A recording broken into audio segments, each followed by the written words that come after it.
Durante esta semana, varios hechos de violencia se han registrado. La pregunta sigue siendo la misma. ¿Qué pasa con la coordinación? ¿Qué pasa con la estrategia de seguridad del gobierno federal? Me da gusto saludarte de nuevo, David Saucedo. Esta semana también platicamos sobre los hechos que ocurrieron allá en Guanajuato y en Jalisco. Y de nuevo nos volvemos a encontrar para esta situación que ocurrió allá en Ciudad Juárez. Buenos días, David. ¿Qué tal, Lidia? ¿Cómo estás? Qué gusto saludarte a ti, la auditoría, a tus órdenes. Vaya panorama que veíamos estas imágenes, estas dos mujeres que murieron en una tienda de conveniencia, los balazos, 4 personas haciendo una transmisión publicitaria. ¿Qué está pasando, David? Violencia desatada allá en Ciudad Juárez.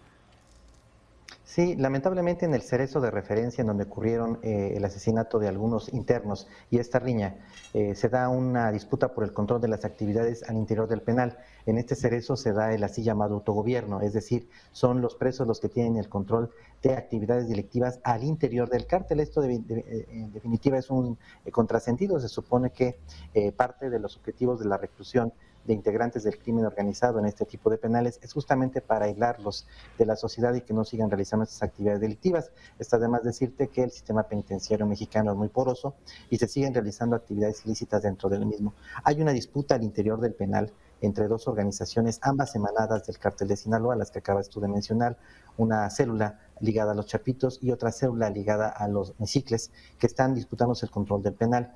Hubo asesinato de algunos integrantes de una de estas bandas y sus compañeros en el exterior cometieron estos actos de narcoterrorismo porque presumen, afirman que la Guardia Penitenciaria está trabajando a favor de un grupo al interior del penal y castigando a otro grupo.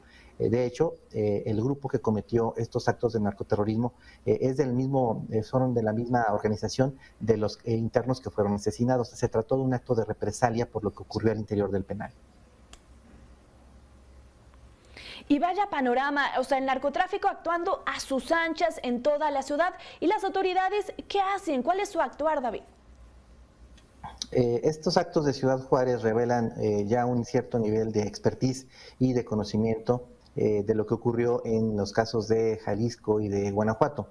Aunque lo cierto es que en el caso de Ciudad Juárez desde hace tiempo se realizan narcobloqueos, se hasta atacan comercios, se atacan autobuses de transporte público y se generan los así llamados narcobloqueos. Pero estos eventos forman una cadena. Parece que las organizaciones delictivas están abrevando experiencia de lo que ocurre en otros lugares del país y es un escenario muy lamentable que ahora los grupos del crimen organizado estén utilizando tácticas de narcoterrorismo en donde son asesinados civiles que no tienen ningún tipo de vínculo delictivo. Lo vimos con el lamentable asesinato de integrantes de un medio de comunicación allá en Ciudad Juárez. Entonces, creo que las autoridades federales, en coordinación con las autoridades estatales en donde se dan las guerras de cárteles, tendría que haber una estrategia antiterrorista para poder enfrentar esta nueva coyuntura. Antes existía el consuelo entre las autoridades, en consuelo entre algunos, al decir que pues se mataban nada más entre ellos. Está claro que no se matan solo entre ellos. En el fuego cruzado caen muchos inocentes. Y ya mencionabas, porque existe esta expertise, ya agarraron callo en esta situación y autoridades no hacen nada al respecto. Mencionabas algunos de los puntos que podrían empezar a emplear las autoridades. Ya veíamos el caso hace unos días, que no aprendieron o no vieron de qué manera poder controlar esta situación. Sí, fue una reacción desproporcionada por parte del grupo delictivo que decidió cobrarse afuera las cuentas que le habían hecho al interior del penal. Esto ya había ocurrido también en Guanajuato con el grupo del cártel de Santa Rosa de Lima, también ya había ocurrido en penales en Durango, desde luego en el penal de Topo Chico. El sistema penitenciario tiene que ser reformado desde sus cimientos. Se cometen, todo el mundo lo sabemos, muchos ilícitos al interior del penal. Son universidades del crimen, como se ha mencionado por parte de un sinnúmero de especialistas. Los penales del norte del país, lamentablemente, son los que tienen las peores calificaciones por parte de la Comisión Nacional de Derechos Humanos, que hace una evaluación anual acerca del desempeño de las prisiones. Este penal en particular tiene muy malas calificaciones, de acuerdo con el último reporte que hizo público la Comisión Nacional de Derechos Humanos, si no me equivoco es del año pasado, está por salir el reporte de este año. Entonces creo que hay mucho que realizar por parte del gobierno de Maru Campos, que tiene que enfrentar esta coyuntura. Se cometió también un error muy grave en el caso de este penal de Chihuahua, perdón, de Ciudad Juárez. En Ciudad Juárez, en este penal, están recluidos los delincuentes que operan en esta ciudad. En consecuencia no han roto su vínculo con la actividad delictiva que se realiza en la ciudad.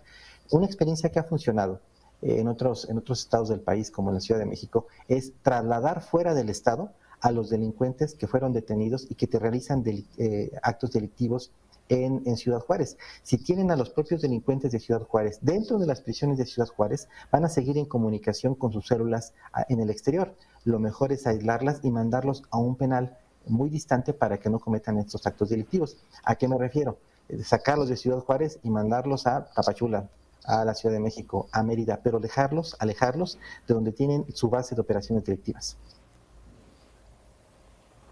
Vaya reto que tiene, ya decía la administración de Maru Campos. Oye, y también te quería comentar, hablamos esta semana sobre el panorama de inseguridad, de violencia que se registra en nuestro país y vemos a un helicóptero de la Marina trasladando a la mascota de un equipo de béisbol. ¿Cuál sería tu opinión al respecto, David?